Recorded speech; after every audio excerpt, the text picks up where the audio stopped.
নমস্কার বন্ধুরা, চম্পাস কিচেনে সবাইকে স্বাগত জানাই। আজকের রেসিপি হচ্ছে কুলেখাড়া শাক দিয়ে মাছের ডিমের বড়া বা পকোড়া। মাছের ডিমের বড়া বা চচ্চড়ি তো আমরা প্রায়শই খেয়ে থাকি। এইভাবে কুলেখাড়া শাক দিয়ে একবার বড়া করে খেয়ে দেখবে, এর স্বাদ দ্বিগুণ হয়ে যাবে।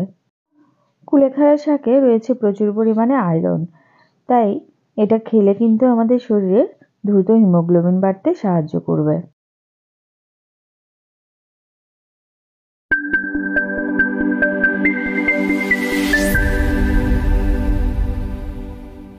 এখানে আমি একটা বড় আমেরিকান রুই মাছের গোটা ডিমটাই নিয়ে নিয়েছি।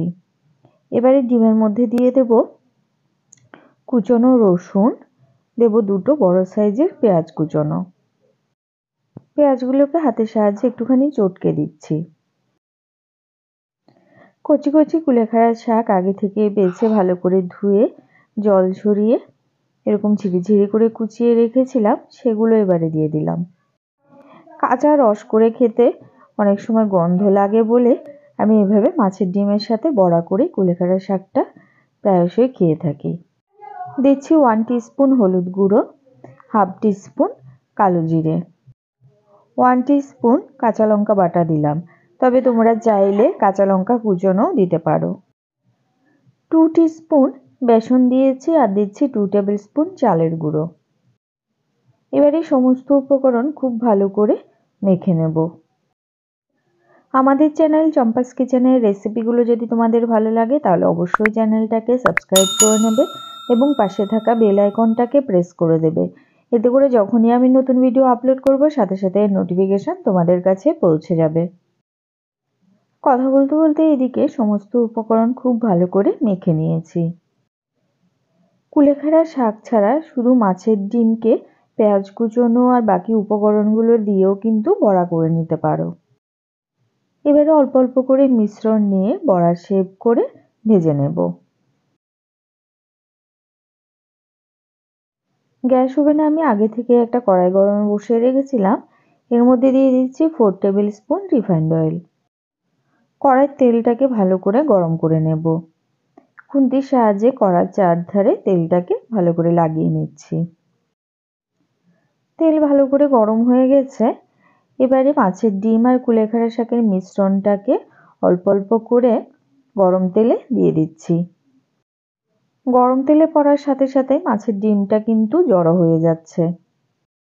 মিশ্রণটা দেখতে নরম মনে হলেও দেখো, তেলে দেওয়ার সাথে সাথেই কিন্তু খুব সুন্দর বড়ার শেপ ধরে নিচ্ছে।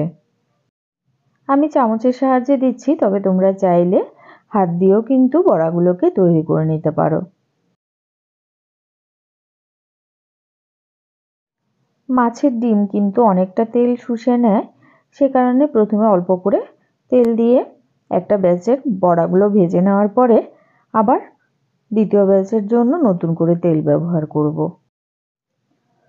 দেখো, 10 থেকে 12টা বড়া দেওয়ার পরে এগুলো যখন এরকম লাল লাল করে একটা সাইড ভাজা হয়ে যাবে তখন উল্টে দিতে হবে। গ্যাসের আঁচ মিডিয়াম টু লোতে রয়েছে। হাই ফ্লেমে বড়াগুলোকে ভাজবো না, এতে করে যেহেতু মাছের ডিম দেওয়া রয়েছে তাই মাছের ডিমগুলো বাইরে থেকে পুড়ে যাবে আর ভেতরে কিন্তু কাঁচা থেকে যাবে। সবকটা বড়া উল্টে দেওয়া হয়ে গেলে ঠিক একইভাবে আমি আরো 1.5 থেকে 2 মিনিট অপেক্ষা করব। সব দিক থেকে বড়াগুলো লালচে বাদামি কালার হয়ে গেছে। দেখো,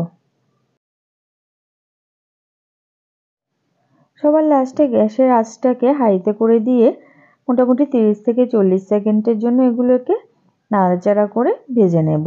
এতে করে এগুলো সব দিক থেকে ভালো করে ভাজা হয়ে যাবে। ফার্স্ট ব্যাচে কুলেখাড়া শাক দিয়ে মাছের ডিমের বড়াগুলো তৈরি হয়ে গেছে।